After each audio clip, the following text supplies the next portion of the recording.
Dear colleagues, you observed what is the result of recurrent pulmonary embolism, in most of the cases micropulmonary embolism. This is the CTEPH, so the chronic thromboembolic pulmonary hypertension. Let's take a look at the acute and more dramatic cases. Regarding the pulmonary embolism, you probably know this is the third leading cardiovascular cause for death in the world. These are several statistics data from USA and from Europe after that. So you see there are 200,000 annual deaths attributable to pulmonary embolism. And unfortunately, it's in many cases under-recognized. So the so-called sudden cardiac death, at least 1/3 of these cases can be attributed to pulmonary embolism. And unfortunately, probably because of the aging of the population and the way of life of the population, the incidence of pulmonary embolism is going up. And you see there is a 5-fold increase in the rate of the chronic disease, and this can be really a very, very big problem. But the good news is that the overall mortality of pulmonary embolization events is going down, despite the increase of the cases, and the surgical mortality is going down, and probably this is one of the causes of reduced mortality. Regarding the guidelines, the 2011 European Society of Cardiology guidelines, and together with the European Respiratory Society, we know very well what are the current guidelines that are dividing the patients on high, intermediate, with two sub-branches: intermediate high, intermediate low, and low risk. And depending on the clinical risk of the patients, mainly based on the elevated cardiac troponin levels and the extent of right ventricle dysfunction and other clinical parameters that are decided by the multidisciplinary team, we can choose the method of treatment. And of course, the anticoagulation is no doubt the baseline treatment, but systemic thrombolytic therapy is recommended for high-risk pulmonary embolism patients. And percutaneous catheter-directed treatment should be considered only for patients with high-risk pulmonary embolism in whom thrombolysis is contraindicated or is considered too risky for bleeding. As an alternative to rescue thrombolytic therapy, surgical embolectomy or percutaneous catheter-directed treatment received class 2A, level of evidence C, for this kind of patients. During the last several years, the role of the catheter-directed therapy in the management of acute pulmonary embolism is going up. Why catheter-based treatment? There are many reasons. For example, here are several of them. In 8%, at least in 8% of the lysis therapy, it fails. 33% of the patients have contraindications or have bleeding risk that is very high and is precluding the utilization of systemic utilization of thrombolytic agent. So the total dose of thrombolytic can be dangerous in many patients. We mentioned already that the aging of the population and polymorbid patients is more prone to hemorrhagic complication.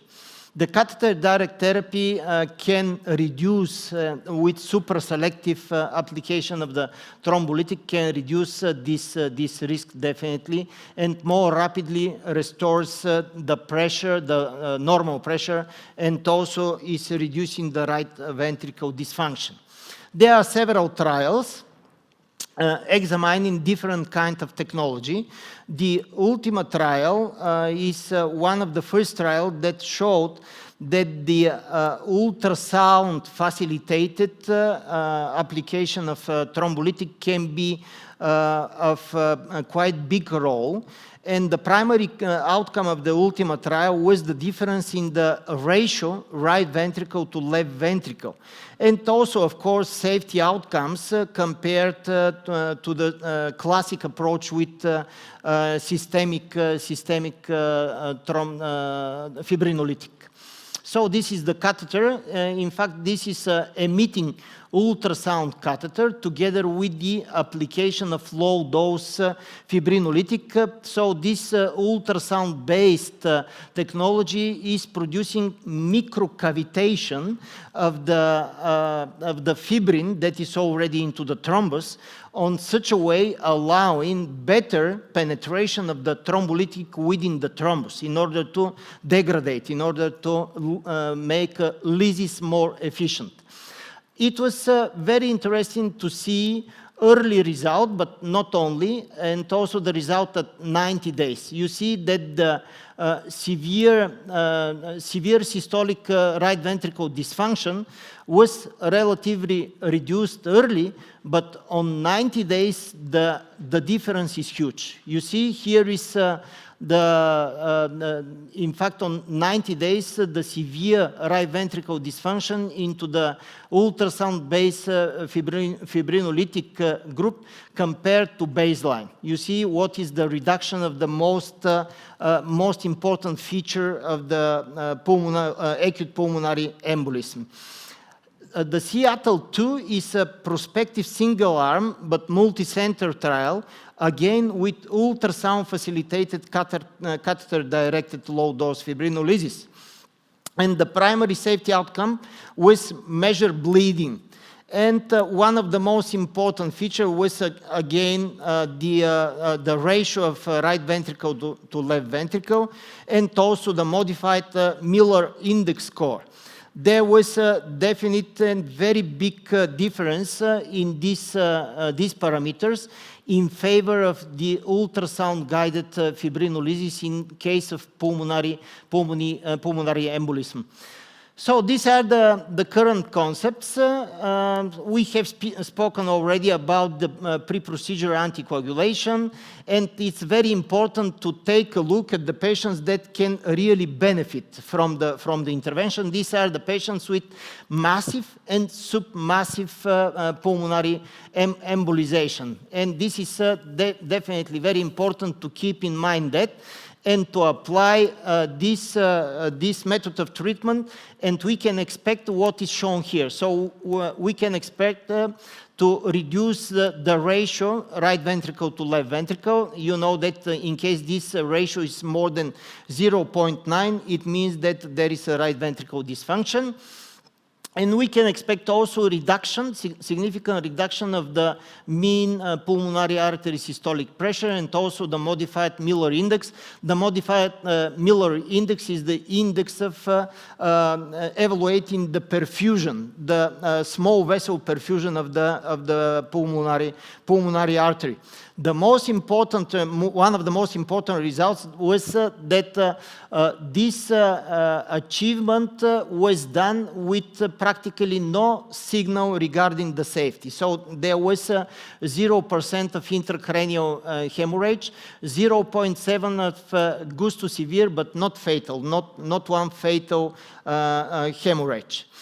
Making an overview of the results of several trials, Niels Kuscher, he's one of the biggest, let's say, enthusiasts regarding the catheter-based treatment of pulmonary embolism, showed in this publication that all these factors that I have shown are improving based on the catheter-based treatment of the pulmonary embolization.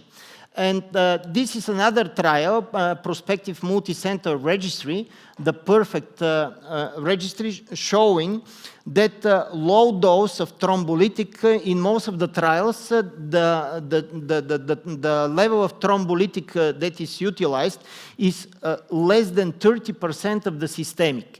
And because of that, since the Ultima since the first trial.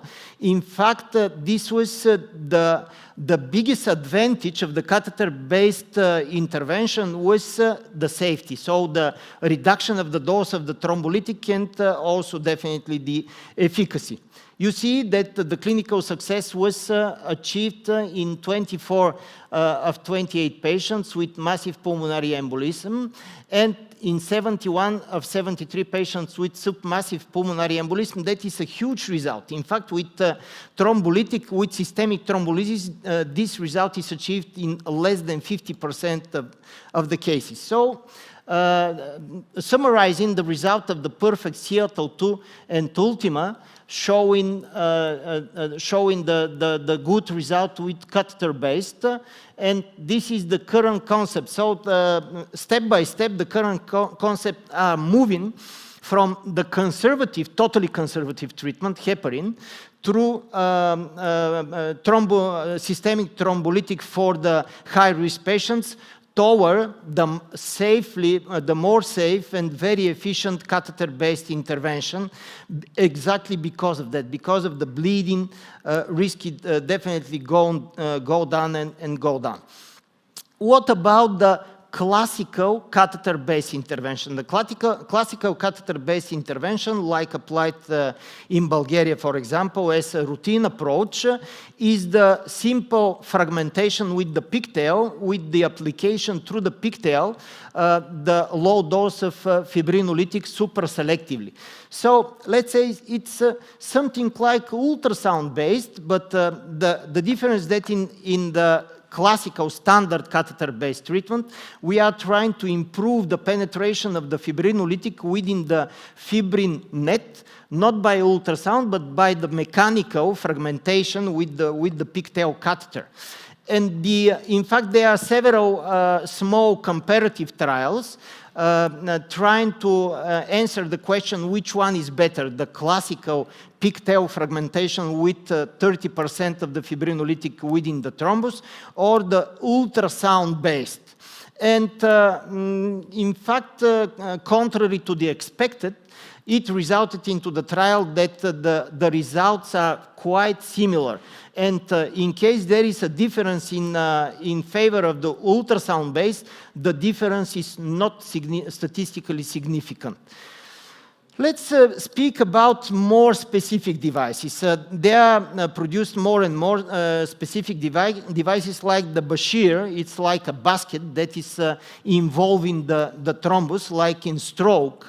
It's something like a stent retriever, but not for brain vessel, but it's for pulmonary artery vessel. This is the stent retriever. This is another also similar stent retriever that is trying to put the thrombus within the catheter. So it's this is the version that is used with the aspiration catheter, and the stent retriever is within the aspiration catheter. So it's a combination of involving the thrombus and putting the thrombus within the aspiration catheter. So it's a combination of the two mechanism of removing the thrombus. And of course, the more specific devices and tools are taught about the patients that they have really very high bleeding risk, in which even 1/3 of the systemic dose we cannot apply without a risk of hemorrhage.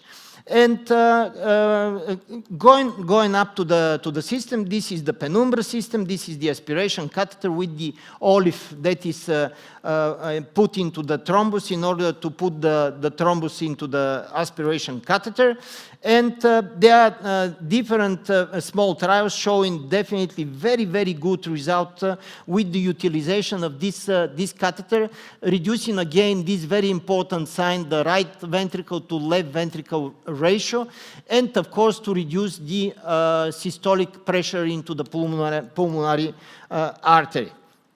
This is the rapid trial with another system, AngioVac. AngioVac is a huge aspiration force catheter with quite large bore.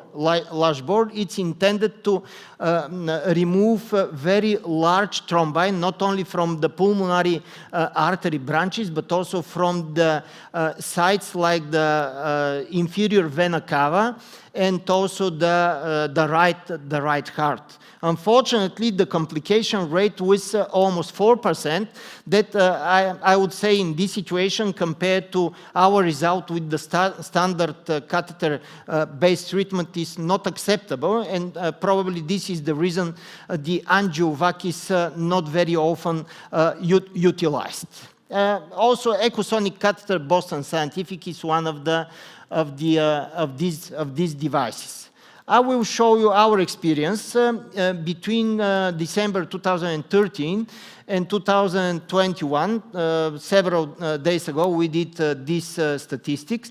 We utilized in patients with massive and submassive pulmonary embolism 295 patients, almost 300 patients. We have used in most of the cases, in 97% of the cases, we have utilized the classic catheter-based pigtail fragmentation with low dose of fibrinolysis. And in 2 patients, we have utilized the Indigo Penumbra aspiration catheter, and in 3 cases, the Aspirex, Straub Aspirex percutaneous thrombectomy system. These are, in fact, the clinical characteristics. All the patients had the indication for catheter-based or surgical. In our case, we have utilized it as a clinical protocol in our clinic, in the cardiovascular center in Acıbadem City Clinic. In most of the cases, we have used as a vascular access the cubital vein. So because of that, I asked Professor Velchev if they are using cubital or subclavian vein to make this procedure.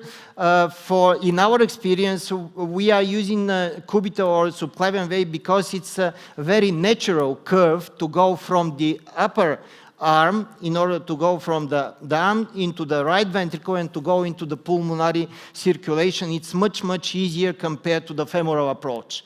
And because of that, we have used in most of the cases cubital vein that we are using absolutely routinely, and like in the case shown in the live case, we can use a long sheet, for example, 90 centimeter, 5 or 6 French long sheet, in order to stabilize the catheter into the beginning of the pulmonary artery, into the into the main stem, and from there we can go with the pigtail catheter both on the left and the right side in order to apply the fibrinolytic and to make the rotating mechanism maneuver in order to dissolve the thrombus.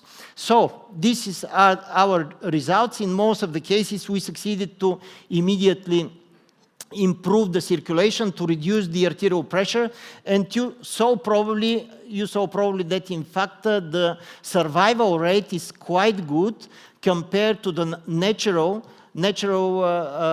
mortality that is much, much higher compared to our survival rate. I'm showing you several cases showing, of course, in all the cases, massive and submassive. In this case, the 79-year-old female had syncope. That is one of the main clinical signs of massive pulmonary embolism, in many cases fatal. So in this lady, after the syncope, she survived, fortunately. She had huge right ventricle dysfunction. With this situation, practically total thrombosis of the right main pulmonary artery. And in this situation, you see upper approach from the arm, going to the right ventricle and going within the thrombus. And with the rotating maneuvers of the catheter, like shown here, And with the, like a spray, I like putting the fibrinolytic really under pressure in order to fibrinolytic to make, you probably know, but the TPA has not only systemic, but has direct influence into the thrombus. And because of that, after rotating the pigtail, I stay with the pigtail within the thrombus and imitating the ultrasound-guided fibrinolysis, we spraying the fibrinolytic within the thrombi in order to have better penetration and better result. Probably many of us, also I myself, would say, this result is so-so, it's not so good, but it's not true. The biggest fibrinolytic is the flow. So after the restoration of the flow, in most of the cases, the perfusion is improved and the fibrinolysis is going ahead. So in this situation, with many patients, they share with us without asking. They share with us. After this achievement, they share with us that the dyspnea went down. So, and the pressure we see on the pulmonary pressure, that is also going down. So after achieving this, we had a really very good clinical result after the restoration of the flow. The other case is even more dramatic. A 24-year lady, after giving birth of a child, she had, unfortunately, massive pulmonary embolization. The problem was not only the live birth, the childbirth, but also the problem was that she had a small brain bleeding. During the childbearing, she had brain bleeding. So it was absolutely forbidden to put fibrinolytic in this lady because there was a risk. Note the typical S1Q3 syndrome in this situation, and the tachycardia, very typical ECG signs of pulmonary embolism. And you see that the right ventricle is huge, and it's bigger compared to the left ventricle, no doubt for that. So in this D-shaped dilated right ventricle and this CT angio situation, huge pulmonary embolism, we applied in this situation penumbra aspiration catheter. So this is the principle. So putting the catheter within the circulation, you see the movement of the penumbra catheter. Back and forth, back and forth, back and forth, aspirating, and we have aspirated the material that I have shown, and after making this aspiration, the ECG improved, the tachycardia improved, S1Q3 syndrome disappeared, and the patient survived and is in very good shape now. This is the last patient since several weeks ago. After COVID-19, approximately 20-30 days after the COVID-19 infection, the gentleman had an incident of pulmonary embolism on a local hospital. Our colleagues did classical catheter-based treatment with relatively good result, but unfortunately the patient worsened. Soon after the first successful intervention, the patient worsened with high systolic pressure, pulmonary, low systemic pressure, with huge thrombus shown on the CT in our hospital, huge thrombus on the left main pulmonary artery. In this situation, we used the Aspirex, Straub Aspirex catheter, and we went consecutively onto the different branches of on the left side in order to restore, like shown here, in order to restore the perfusion in all the branches. And after removing this quantity of fresh thrombus, we achieved this result. You remember on the CT what was the situation on the left side. So as a conclusion, the catheter-based treatment is steadily advancing in the management of acute pulmonary embolism and receiving robust clinical evidence.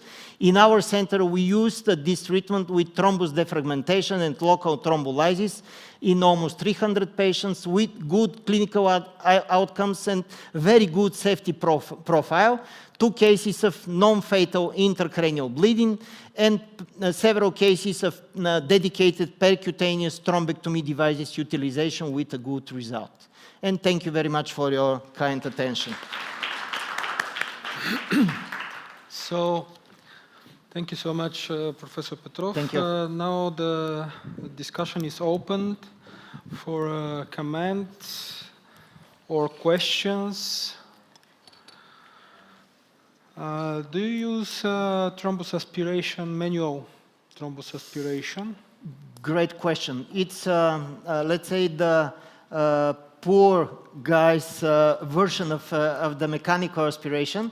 In fact, even in the brain, there is a trend of manual aspiration. You know, everybody that is using the thromboaspiration catheter for coronaries, we know that there are very good big syringes that can be locked, and they make a very good negative pressure. In this situation, we can use even large bore guiding catheters, like a 7 French coronary guiding catheter. As you can see, these coronary guiding catheters can be used for the pulmonary circulation, for carotid circulation. So the answer is yes. In some cases in which definitely the risk of thrombolytic application is very high, we are using also manual thromboaspiration with the guiding catheter.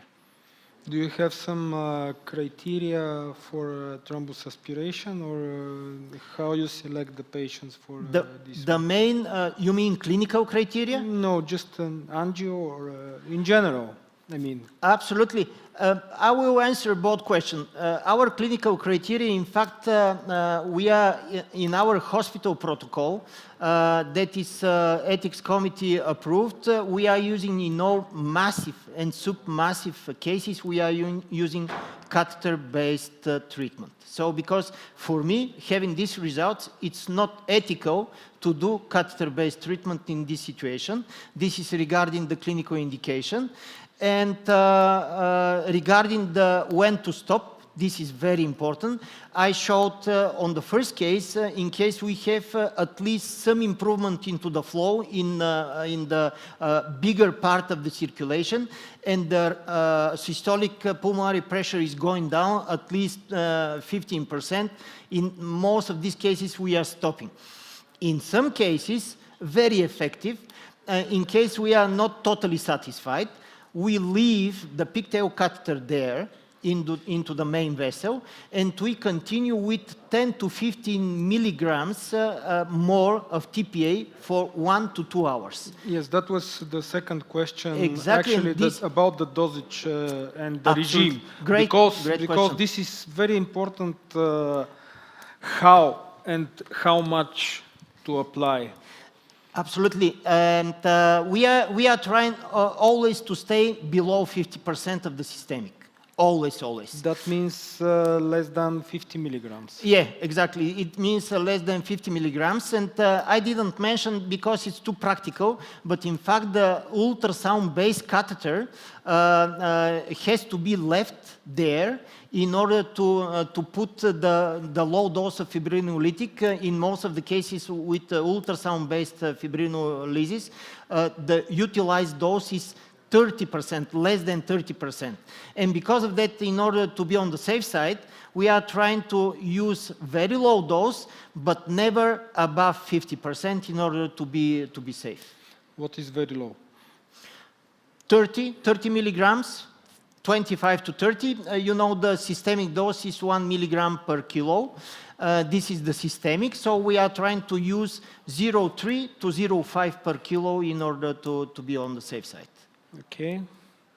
And when you expect to, when you perform control hemodynamics assessment, obviously non-invasive, on the next day or 6 hours, 12 hours? When you In most of the cases, on the next day, so overnight, we are, especially in cases in which we leave the pigtail catheter overnight, we are taking a look on the right ventricle dimension and also the systemic pressure and the tachycardia.